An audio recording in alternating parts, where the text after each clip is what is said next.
Okay, are we live? Yeah. Great. All right, welcome everybody to House Energy and Digital Infrastructure on the afternoon of Thursday, January 8th. We are going to check in today with a consultant that we are lucky to have working for the Joint Fiscal Office, Lisa Govan, who tracks state. Alrighty, and I don't see your testimony posted on the website. So let me get into my email. You sent it at 1 o'clock yesterday? Yeah, just after 1. To Joe And and to me. Okay. I do. Let's see, 1 o'clock.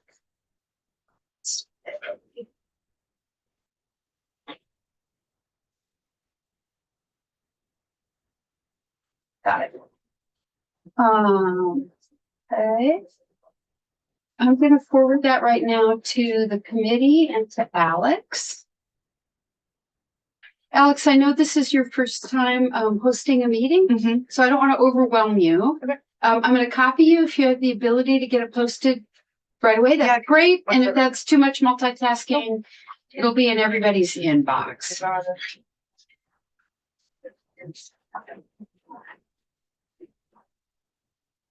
And that is it. Okay, good stuff. Okay,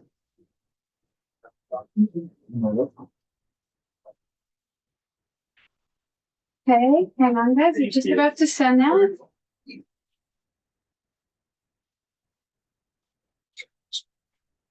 Oh, great. All right. And I'm sending it to everybody from our email yesterday.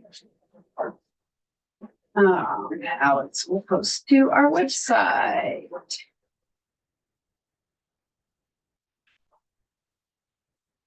All right, folks. So everybody has a hard copy. And you're going to have that in your ledge email in a sec, and it'll be up on the website. Toronto. Okay. For the record, Lisa Govan, I'm the contracted Joint Fiscal Office IT consultant.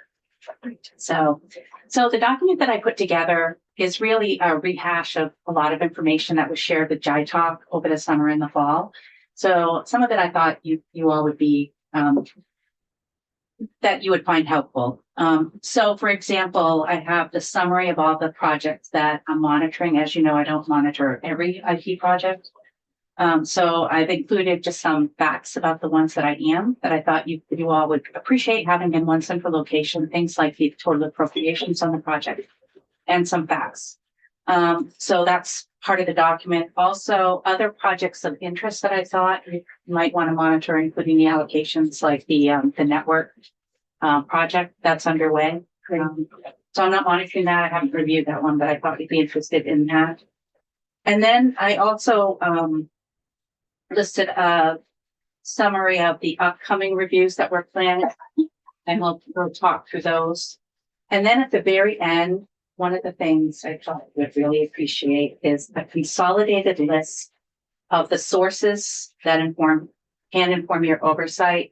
Things like the annual reports that ADS puts together, a mention of the reviews that you have access to, and the dashboard, project inventory, etc. And you'll notice that the highlighted items in that link section includes the new items that were added via, is it Act 48? Act 48, I think. Yeah, so I highlighted those so you could be clear on those. So that's the document. Great. So if we get started around the summary of the reports, the unemployment modernization is ongoing. It's still on track to be completed in May this year, which is fantastic. And Lisa, for each project, I'm sorry, but could you start at the very beginning and say, just a reminder, this is the Department of Labor. Sure. Like, let's go back to the basics and remind everybody what these important projects are and what state agency and stuff and what it's intended to. Okay. Sure do. Okay. So the unemployment insurance modernization project is really the replacement of their legacy systems at Labor that handle the taxes to employers and also the benefits to clients. And this started 3 years ago. It is was allocated 10 million and then additional allocations of 30 million, the total of 52.3 million, done in appropriations between FY22 and FY23. The total cost of the implementation and 3 years of management of the project is $45.3 million. There is a difference between the total funds available, which is 52.3, and the known costs of 45.3 million. The difference was 7 million, and it was to be used for the business process redesign and staff augmentation. Now, in conversations with the labor commissioner over the summer, she said they didn't actually hire anybody to do the business process reengineering after all, because it made more sense to have the people that were on staff that knew, the processes, knew the legacy systems to do that work. And they thought it would be too hard to find a very niche area to find somebody who could fulfill that role. Now, if you remember on the ERP project, they did hire a vendor to do that, but Workday is a well-known ERP system with lots of expertise in the private industry. So that's why they were able to do it there. So I completely understand why they didn't do it. And really they're moving along nicely. So you can't argue with it. They're actually, I think, going to come in under budget, based on a consolidation of the two phases that they had.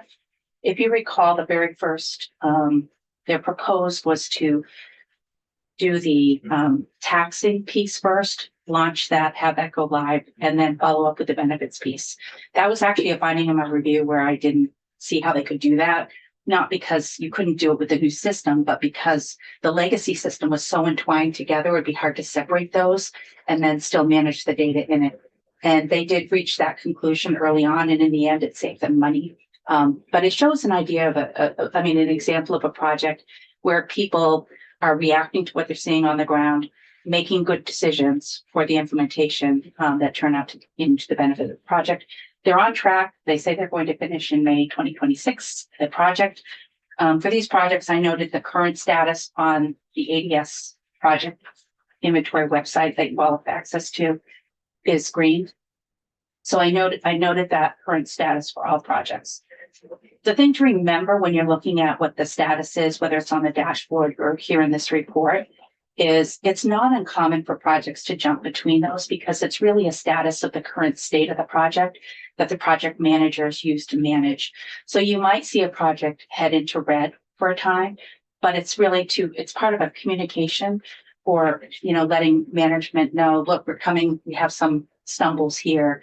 We have some things that we're struggling through that we're working through. Everybody needs to pay attention now to get us back to green. So it's not uncommon. It's not a state of how the overall project did. It's the current state of the project for the project management perspective. Okay.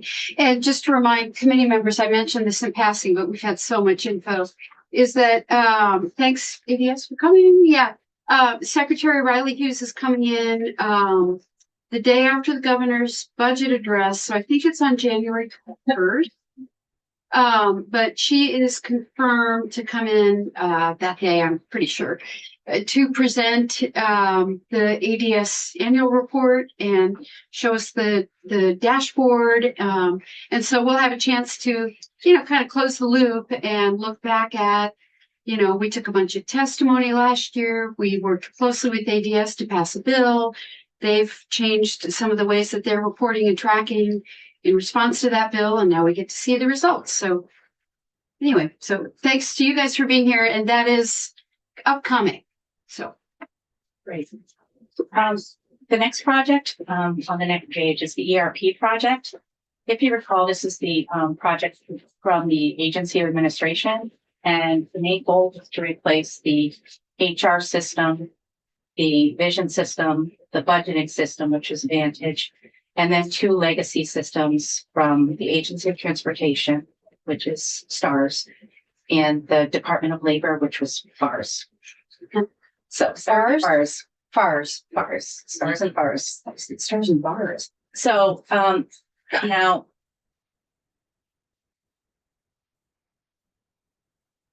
the state signed a contract with Workday for $28 million over 10 years. That was for the subscriptions for Workday over that time. General Assembly has appropriated 20.6 million for this project. In November 2024, JITALK released 11.8 million for the finance module. The first amount was for the HR system. And then there were some changes that allowed for the budgeting system to be included in the appropriations, as well as the total allocation to be not just limited the first allocation amount to HR, but to look at it holistically, so they could be conscious of how they didn't have to be so conscious of how the money allocated across the whole project for those particular modules. So the Workday ERP is the solution for the system. They've also just to step back, I did a complete review and assessment and presented that to you last session on that particular project. For JITALK, I went through and did an update in September of my assessment of the current state of the project.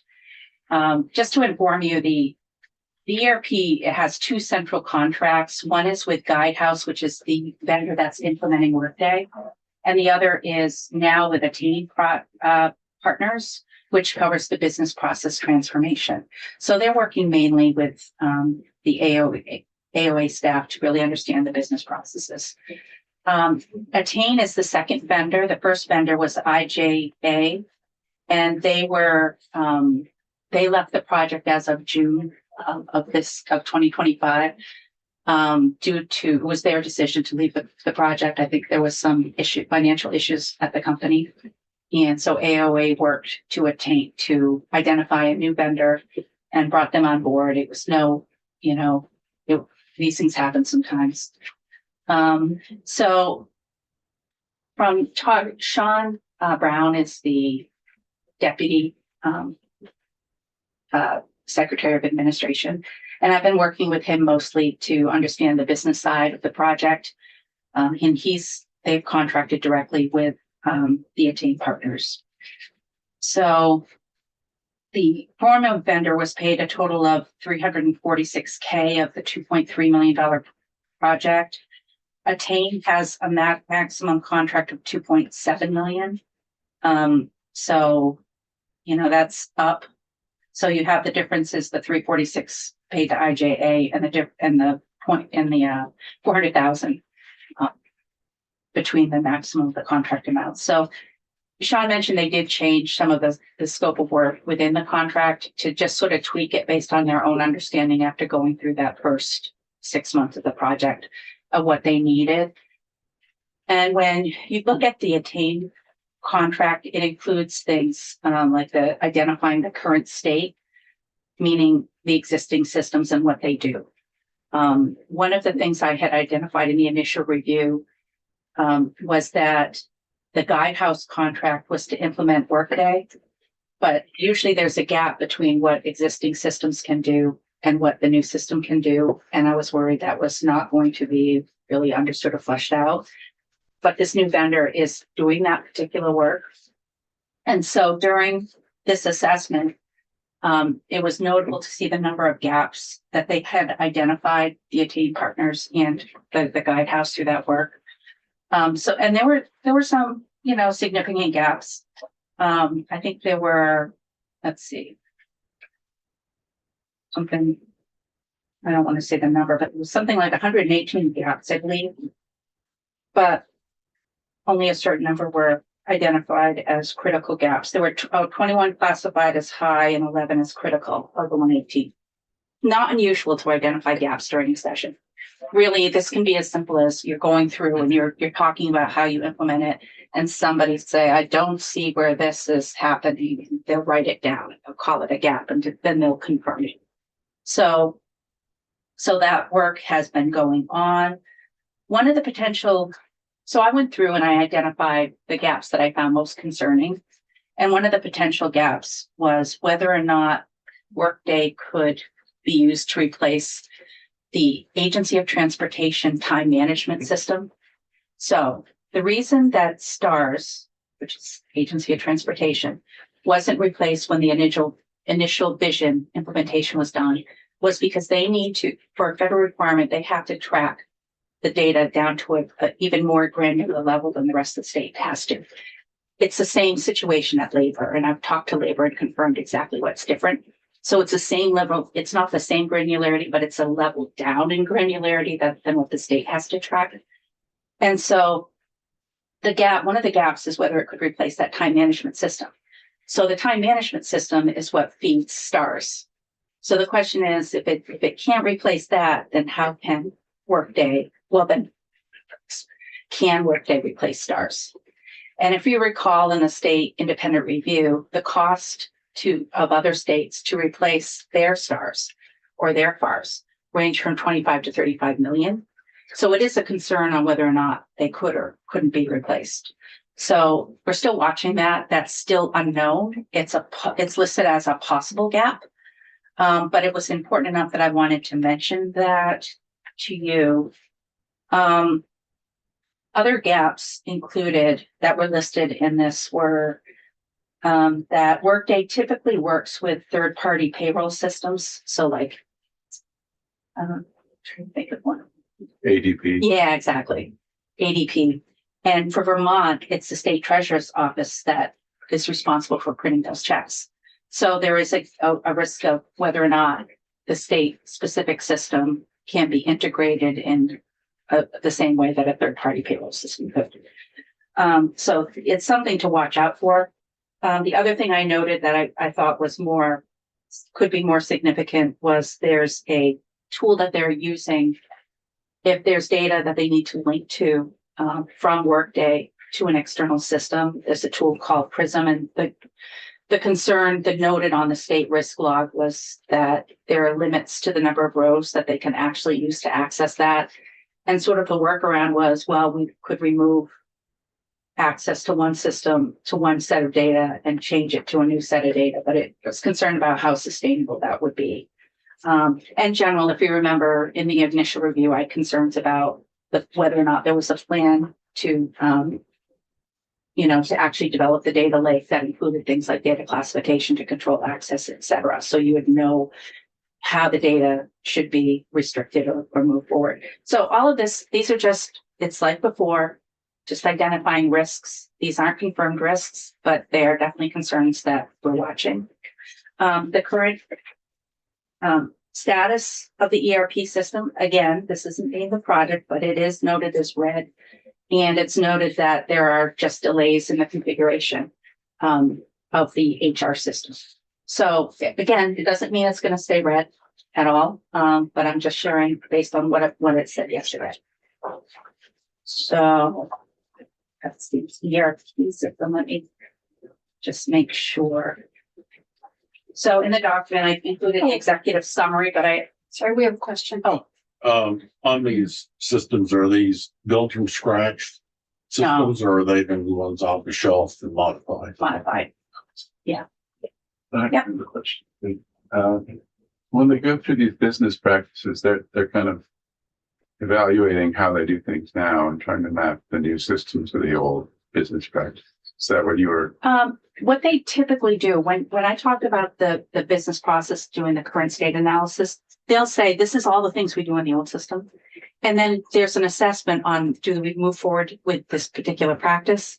Or is it based on a requirement that we still have to meet? And if so, is this the best way to meet it? Can we do it? So that's part of the process. Okay. Yeah. That's my question. Yeah.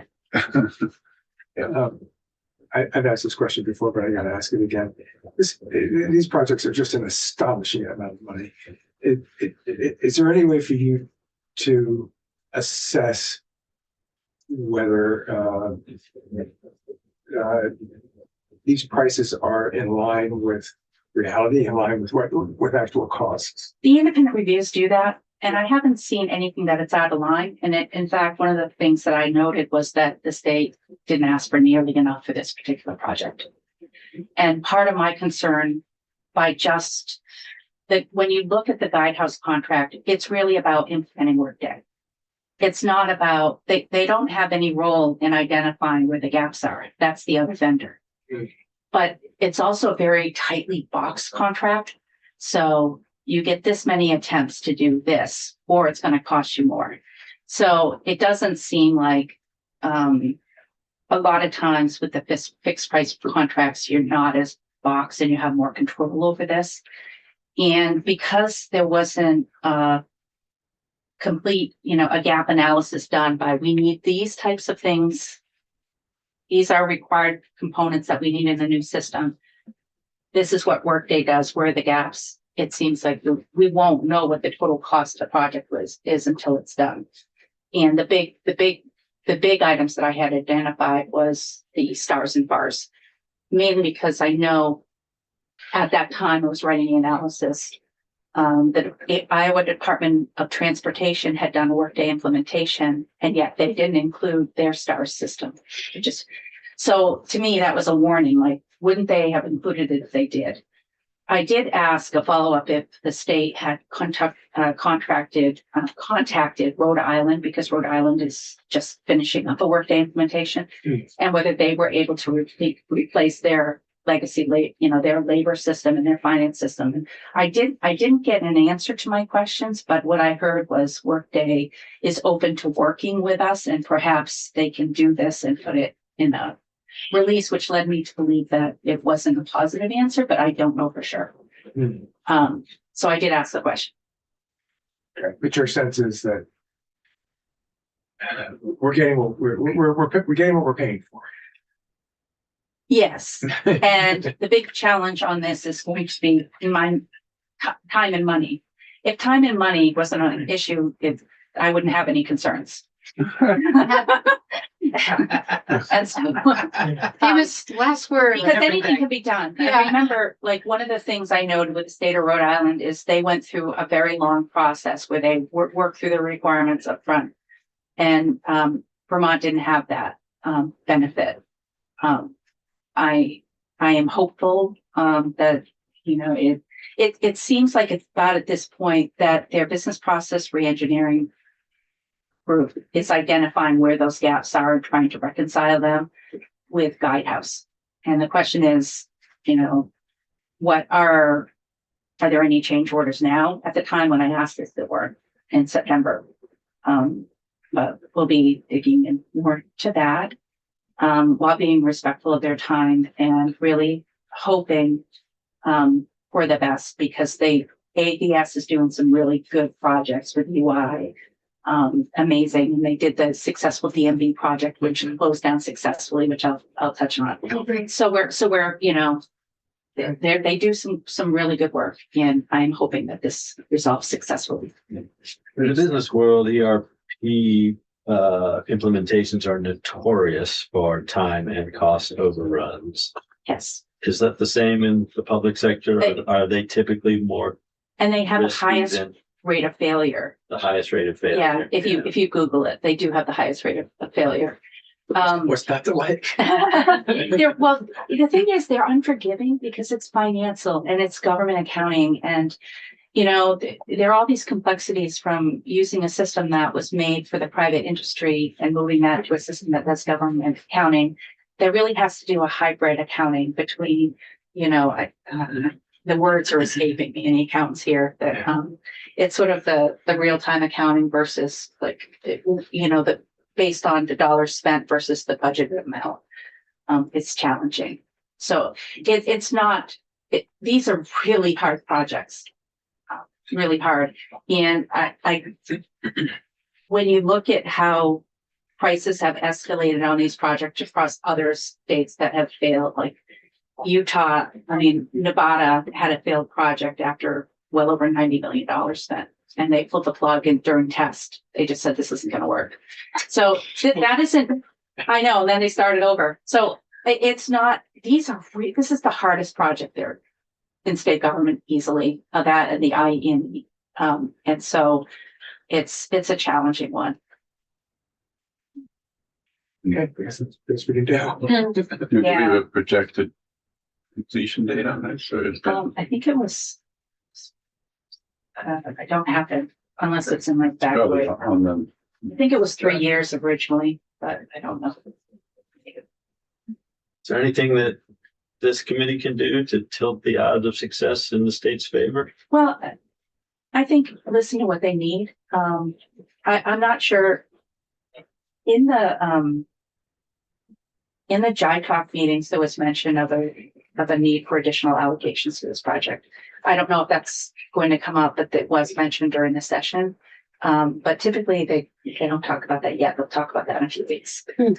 So I guess, really it's oversight and asking questions. And And I think the arc of our work here, as I'm seeing it anyway, I feel like we did a lot of, laying the groundwork. Last year we heard from ADS a lot. We worked on our bill. We heard about a lot of individual projects. We had, state agencies and departments in to talk about their specific thing. And so what I'm seeing this year anyway is start out with Lisa, because she's our, she's our person. And then we'll take, I think, very important testimony from ADS so that they can present their annual report. That's a beefy document. We'll look at the EPMO dashboard. We'll hear from ADS if they have any asks. I assume they'll be coming to us, with here's what we think we need. And then as the session goes on, we should have time to either respond to requests from ADS, stay in touch with Lisa, hear about some of these individual projects. I don't know if there's going to be a budget request. We don't know that yet, and they can't tell us until we see the governor's budget recommend. the other thing I would suggest is making sure you have time to talk to the business side of this. So Sean Brown and his group, because for a while, when I read the contracts, it seemed like there was a mismatch of goals. You have one goal, the business goal is to replace the required functionality in the systems that they're replacing because they need those to operate. Can they go live if they don't have all of that functionality with a new system? I don't know the answer to that. But there seemed to be a mismatch of those goals to the goals of implementing, which were in the guidehouse, which was implementing Workday. And then there are some sneaky little things in here that aren't little, they're big. There are hundreds of systems integrations that are done with the current vision system and the current HR system. And will those integrations require any changes in those source systems? Because that could be a big problem. Because some of these systems may not be current. They could have been discontinued systems that just do a little thing, right? But those little things add up, and the cost of altering those and being able to do that in time to go live for a new system. So I think those are the questions. And the question too is, can you go live if you don't have access to all the data yet? And that's a question for business managers, right? Because if you can't, typically the minimum that you have to do is report on your grant, the lifespan of your grant. I know when I was at education, they're typically 36 months life, right? So if we're importing only 1 year of data and yet we need to report on 3, how is that going to work? And can we go live if we don't have that? Never mind all the other pressures on and reasons why you have to access historical information, some of which I outlined in my initial review. So those are the things, but I would definitely be willing to hear from the business, because the whole point of this is to meet the mission of the business of the state of Maine. And so I would make sure you hear from those folks too. Are you ready for the next? So yes, the DMV system, that's a good story. They went live in November. They actually came in, I think, a few $100,000 under the budget. It's just a good story because that's such a hard system. And that reminds me a lot of what Labor's going to go through too, where they had a mismatch of a legacy system and then probably dozens, if not 50 to 60 to 100 spreadsheets that they were running these systems on. And they managed to replace it on time and on budget. And that's such a good story. And they worked hard, and that was just through the dedication of the people that were on the project. So we have a lot of good stories, and it looks like UI is going down that route, which is really amazing because those are hard projects. So Didn't Rep Southworth work on this? I think so. Just think it's a shame he's not here. yeah. Accept the credit for his part in that successful on time, on budget. Although, do note, I could hit $102 million budget. It seems that way. Yeah. it's not easy. So other projects that I, Sorry, Lisa, just one sec. sure, I think you said this, but it says phase 2 driver services is scheduled to be completed in November 2025. it was, It at the very was- bottom, where I have the project status, it says Gotcha. green, it's completed. Oh, complete. I'm Yeah. sorry. I was caught up in the notes. Okay, No problem. on we go. And Yeah. well, and so the operations, you have 5 years down there, but so we're basically paying $9 million a year that in operational costs on a perpetual basis. It, Well, I mean, in 5 Yeah, years, it'll probably go up, of course, but I don't know, that's Yeah. basically the structure of the contract is $9 million a year. is it? It Well, you says have that right 40 there, yeah. You have 45 million Yeah. over 5 years, Yeah. or whatever, yeah. Okay. Yeah, they host it. So there's a lot that the state of Vermont does not have to do on that project anymore too. So, but you know how that works. There was a lot to manage the old system that really weren't captured in the pricing. All those individual spreadsheets and the risk and all of that. So it's always, it's never less, but it's less risk. And there's a lot to be said about that. Well, and better service. Yeah, absolutely. I don't know if you can answer this question, but after a project's complete, is there some sort of a survey of efficiency? Like, are we now reducing workload for certain staff? I think it varies. I don't know if that's the case, but you did make me think. They wrote a really great lessons learned that I can forward on to you. I'll put it in a format where it can be posted, but I thought it was a really well done. So very thoughtful. So keep going. So now we're getting into what's next, the upcoming reviews. Now, IE&E, which is the Agency of Human Services, this is their portal for for signing up for benefits in one place and being able to share it across systems. And they've been putting a lot of effort into this. This has been going on probably since 2013. In a previous life where they had posted an RFP and then decided not to go forward with it. And it had multiple reinventions over time, including, 3 years ago, where they had a list there. Because it's a federal project, they actually have a vendor that they're required to bring on board that just watches the progress of the contract and as a third party for the feds. So another set of eyes. And they were unable to really get specific. They brought in some new staff on this project, and I love this project now. I was very tough on this project initially, but they have done such great work over the last 2 years of surveying all the solutions that are out there. And I would encourage you to invite them in. They gave a great presentation to Chai Talk about the work they've been doing. But they really surveyed the solutions that were out there. They talked to vendors, they talked to states, they organized their project around solutions that exist, and then took their detailed requirements and matched those up, lined them up. They're doing such a great job. And every time I think it can't get any better, they come up with something new. So they're really working hard. They brought somebody in to help them with the contracting. So when they will undergo an independent review, a lot of times there's kind of the contract isn't as complete as one would hope before an independent review is starting. Theirs will be. Theirs is almost done now. So they're doing all the right things to really set them up for success. The way their timeline is working, they will be doing an independent review, and then I will do my review once that's done. I believe they had said they're seeking funding for FY 2027. So they wouldn't start the project until after July, but it's everything that I'm seeing now, and I'll still do the full review. And if I find something, I will definitely share it with you. But so far, everything looks great on this particular project. Well, if there's a request for state funds that's included in the governor's recommended budget, It would be, yeah. then that will come to us for quick testimony and review. And that would be something that we'd have to put in our budget letter to approves.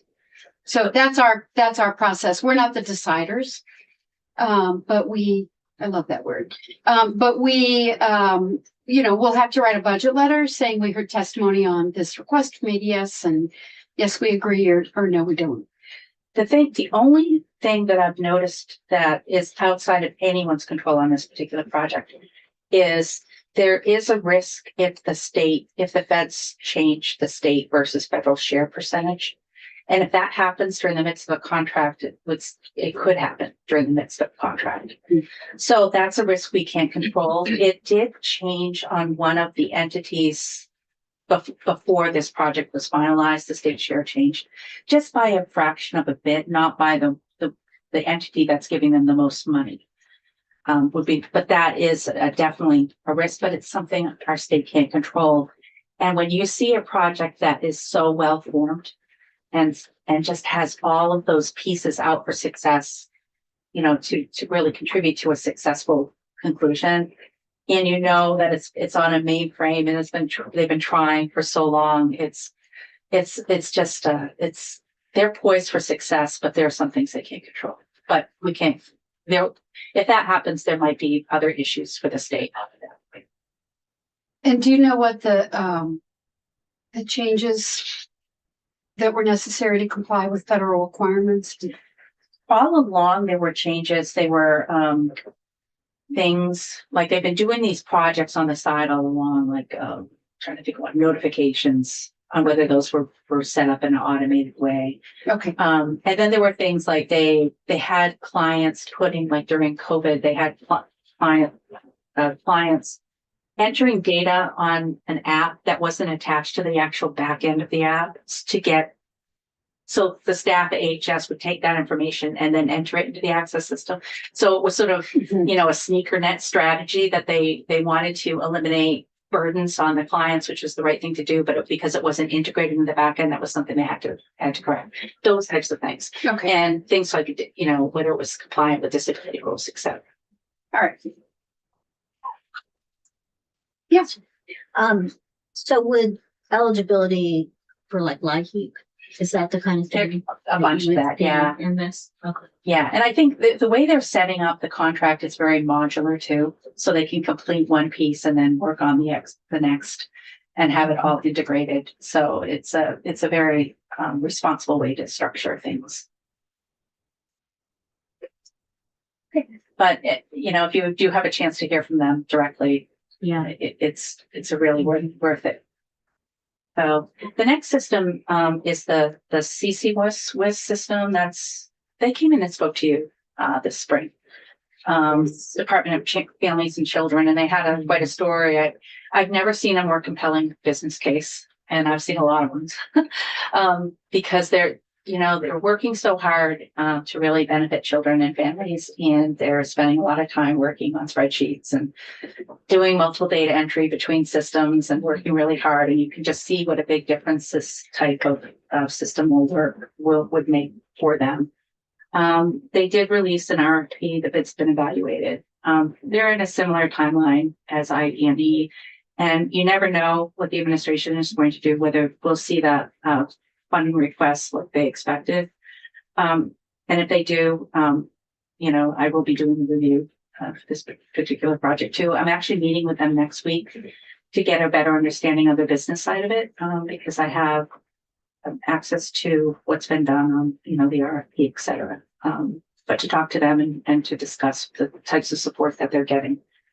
So that's a possible, depending on whether or not they submit a budget request.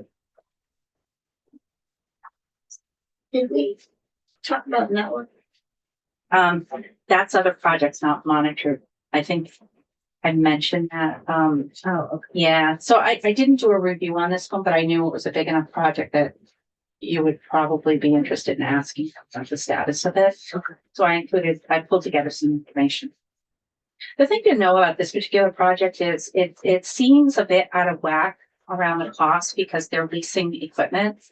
But if you think about it, just like the state's moving more into cloud services and subscription models, so the cost stays more constant over time versus implementing a system and having it cost a lot of money and then over time having to do it all over again, where you get these bulges of costs over time every 5 years or so.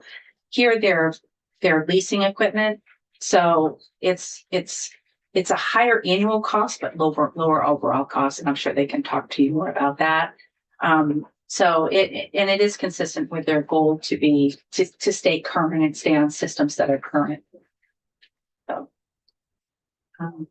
So I couldn't, there was no status. This project for some reason wasn't on the dashboard for the Enterprise Project Management Office, so I don't know what the status of the project is. And like I said, I didn't review it. I'm not, monitoring it per se, but I knew that you would be interested in it. So, okay. And then, really it's just the quick links to the projects, as I mentioned, just to pull those together for you because we did it for Jai Talk. Yeah, that's helpful. And I forgot, okay, so the first link, okay, got it. And there's a link, is there a link to all your reviews? I thought there was a central site. If you research if you just search JFO and my name, you'll see them all there. That's what I thought. Yeah. Okay, Yeah. great. The other thing is the detailed review that I did on the ERP for Jai Talk. The link is in the document in the ERP section. Yeah. So you can have it check it if you want. And we have a joint hearing next week with Senate institutions to do kind of a Jai Talk handout. We just got that book, I think. Rick Sagal is going to remind us all of what Jai Talk is and what its charge is. And then Senator Plunkett's going to give us a little report on what Jai Talk accomplished over the summer and fall. Yeah. And that is next. Alex, do you mind just looking? You don't need to pull it up on the screen since it's not full, but it's Tuesday, I think. It is. Okay. Yeah. And we're still getting, totally up to speed with scheduling and stuff. So yeah, Tuesday at 2 p.m. Tuesday at 2 p.m. right here. I'll be there. Great. Super. Tuesday at 2 p.m. right here. Jai Talk handoff. Great. Any other questions for Lisa? I'm sure we'll be seeing you this year quite a bit. So, okay, great. Why don't we go off live and take a little break, and we'll be back at 2 to continue our conversation about the Building Energy Code Working Group. The same way you had. So